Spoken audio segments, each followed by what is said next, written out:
আগামী ৫ জুন বিশ্ব পরিবেশ দিবস উদযাপন উপলক্ষে চাঁদপুর জেলা প্রশাসন ও চাঁদপুর পরিবেশ অধিদপ্তরের যৌথ আয়োজনে শিক্ষার্থীদের মাঝে রচনা লিখন প্রতিযোগিতা অনুষ্ঠিত হয়েছে।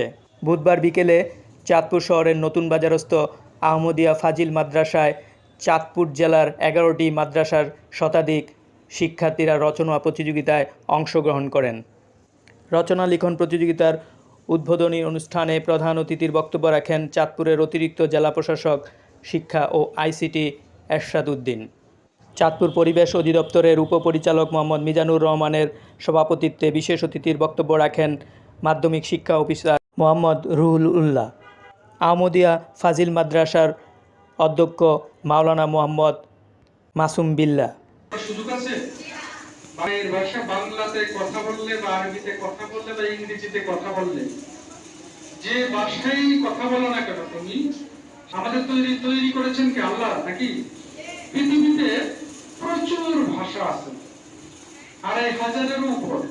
প্রত্যেকটা ভাষায় কি সৃষ্টিকর্তা বুঝেন? পশু পাখির ভাষা বুঝেন। তার মানে কোন ভাষার সাথে কোন ভাষার কিন্তু কোন ধরনের পার্থক্য নাই যে আমি আরবিতে কথা বললে আর বাংলায় আমি কথা বললে আমার সওয়াব কম হবে। তাহলে তো আল্লাহ আমাদেরকে সবাইকে সৌদি আরবে জন্ম দিতেন নাকি? কিন্তু আমাদেরকে বিশ্বের বিভিন্ন অঞ্চলে পাঠিয়েছে। তার মানে হচ্ছে যে আমাদের প্রতিটা ভাষারই গুরুত্ব আছে।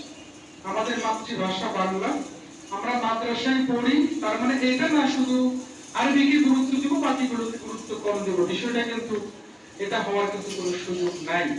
তোমাদের প্রচুর বানান ভুল।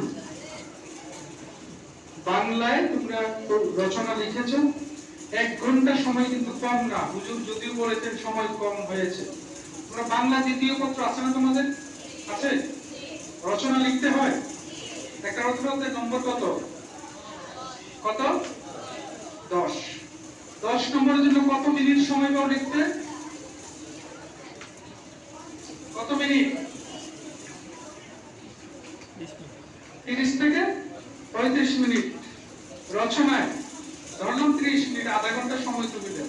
কয় পৃষ্ঠা লেখো? ২ থেকে ৩ মিনিট নাকি?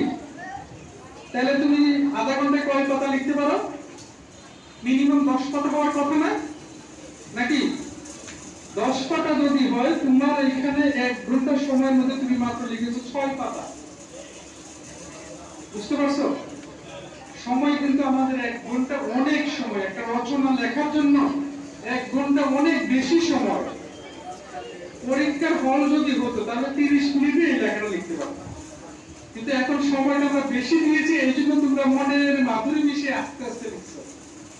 এবং তারপরও দেখলাম তোমাদের বিভিন্ন বানান সহ নানা বিষয়ে চমৎকার দিক নির্দেশনা দিয়েছে। আগামী দিনে বিভিন্ন প্রতিযোগিতায় তোমরা যখন অংশগ্রহণ করবে এই কথাগুলি মনে রাখতে হবে। আমার বাড়ি এই জেলায়, আমাদের এই জেলার ছেলে মেয়েদের একটা বড় প্রবলেম হইল, বর্ণমালাগুলি যখন শেখানো হয় তখন বর্ণমালার উচ্চারণটা শেখানো হয় না। মানে বড় ছ ছোট ছ শেখানো হয়, বড় ঘ ছোট ঘ শেখানো হয়। ঘর মানে উচ্চারণ, যে বর্ণটার যেমন সে উচ্চারণটা যাতে শেখানো হতো, তাহলে কিন্তু উচ্চারণের এই মানে লেখার মধ্যে স্পেলিং এর বানানের ভুলটা কমে যেত। বুঝতে পারছো তো তোমরা? এরপরে বর্ণমালা গুলো লেখার ক্ষেত্রেও মানে পূর্ণমাত্রা বর্ণমালা, অর্ধমাত্রা বর্ণমালা, মাত্রাবিহীন বর্ণমালা, এই জায়গায় আমাদের শিক্ষার্থীরা বেশি পরিমাণে গোলা ফেলায়। মেয়ে প্লিজ আমাদেরকে আসলে পরিবেশ দপ্তরের পক্ষ থেকে অনেক অনেক কৃতজ্ঞতা জানানো হচ্ছে। তোমরা জানো পবিত্র কোরআনে পরিবেশ এবং পরিবেশ ব্যবস্থার অনেক উদ্ধৃতি লেখা রয়েছে। এগুলো আমরা অনেকে পড়ি, এগুলো সবাই খুব ভালো লিখেছো। সবাই যে বিজয়ী হবে তাও নয়, তার মধ্যে তো প্রথম দ্বিতীয় তৃতীয়তে আমাদেরকে নির্ধারণ করতে হবে। এই বিজয়ী তিনজনকে আমরা সেই অনুষ্ঠানে ইনভাইট করব, তোমরা সেখানে অনুষ্ঠিত হবে।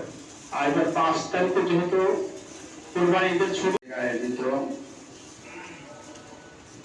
আজকের রচনা প্রতিযোগিতায় উপস্থিত চাঁদপুর জেলা প্রশাসক মহোদয়ের সম্মানিত প্রতিনিধি, 2025 অনুষ্ঠিত হতে যাচ্ছে আন্তর্জাতিক বিশ্ব পরিবেশ দিবস পালন। আসলে আমাদের জীবনটা সব সময় পরিবেশের সাথে সংশ্লিষ্ট। পরিবেশের একটা অংশ হলো প্রতিবেশ। প্রতিবেশের মধ্যে থাকবে আমাদের মানব জাতির দৈনন্দিন ব্যবহারের জন্য যে জিনিসগুলো ওতপ্রোতভাবে জড়িত।